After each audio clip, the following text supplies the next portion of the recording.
Assalamualaikum warahmatullahi wabarakatuh. Jumpa lagi dengan Ibu di sini. Mari kita bahas mengenai perkembangbiakan tumbuhan. Perkembangbiakan tumbuhan dibagi menjadi dua macam. Ada perkembangbiakan vegetatif atau secara tak kawin, yaitu perkembangbiakan tanpa diikuti dengan pembuahan.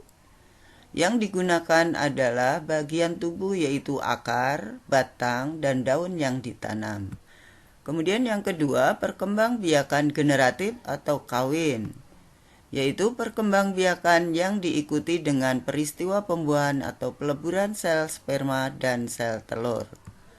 Sehingga yang ditanam adalah bijinya.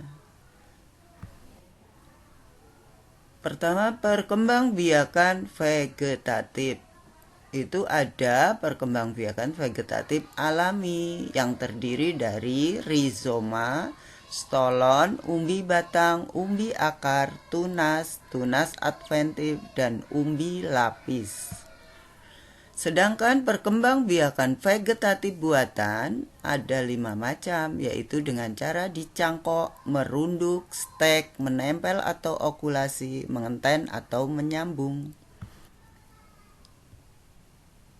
Ini adalah gambar dari jahe, kemudian lengkuas, kunyit, kencur, temu kunci, jahe, dan kunyit. Dia berkembang biak secara vegetatif alami yaitu dengan rizoma atau akar tinggal, yang artinya batang yang mendatar di dalam tanah. Kemudian di sini ada batang yang mendatar di atas permukaan tanah dinamakan gerage atau stolon. Ini adalah tanaman pegagan, arbei, ini pegagan, ini rumput teki dan stroberi yang berkembang biak dengan menggunakan stolon atau gerage, yaitu batang yang mendatar di atas permukaan tanah. Kemudian ada wortel, ada lobak, ada bengkuang, ada singkong atau ketela pohon. Itu berkembang biaknya dengan umbi akar atau akar yang menggembung menyimpan cadangan makanan. Jadi yang menggembung ada bagian. Kalau ini adalah gambar kentang, kemudian ubi jalar, kemudian talas, kemudian kentang, kemudian lerut adalah umbi batang, yaitu bagian batang yang menggembung di dalam tanah berisi cadangan makanan.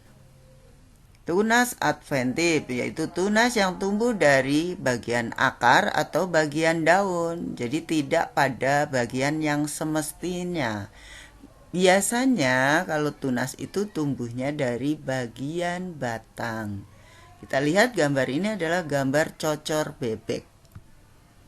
Kemudian ini juga cocor bebek, di tepi daunnya tumbuh tunas-tunas yang bisa menjadi tanaman baru. Kemudian kalau sukun, ini buah sukun atau tanaman sukun, dia akan tumbuh tunasnya di bagian akar, makanya dinamakan tunas adventif.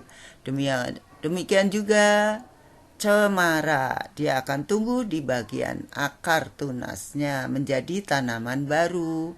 Kadang-kadang buah ceri di bagian ujung di sekitar tanamannya ada tanaman kecil yang baru tumbuh di bagian akar, maka ceri pun berkembang biak dengan tunas adventif.